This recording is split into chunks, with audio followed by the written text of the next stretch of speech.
So would blood work be worth doing? So blood testing for atopic dermatitis, so for our environmental allergies, is a very reliable test. It's a good test.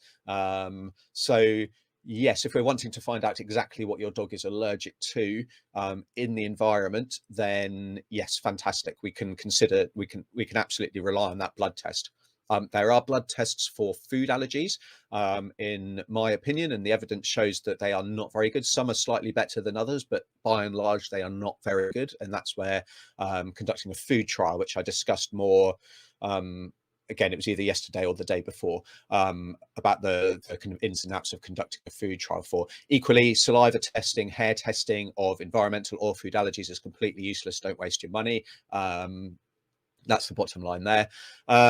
With regards, is it worth blood testing? Now, it's all very well having a blood test and you come back with this beautiful panel that shows that your dog is allergic to a certain type of grass, a certain type of tree, house dust mites is probably going to be in there, maybe flea saliva. There's going to be a whole load of different things.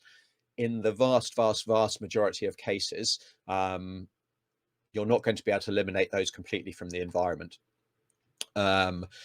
And so that means that how useful that is questionable. The exception here is, I mean, it's very interesting and it's great to know, and there's certainly no harm in doing it. But the exception to that is if you're then going to have a, and you have to excuse me, it's very early in the morning and the word escapes me. If we effectively immunize our patients, a hyposensitization, there we go, that's the word. That's a big word for 6:10 in the morning.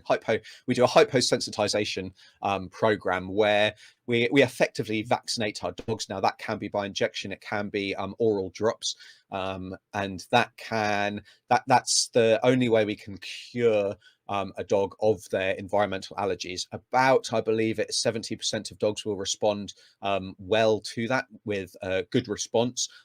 Maybe half or so will be cured of their allergies. The other 30% will still need to have all the ongoing kind of treatment managed for, indefinitely. It's a longer process. It can be a little bit expensive. Obviously, that's going to vary depending on where you are in the world.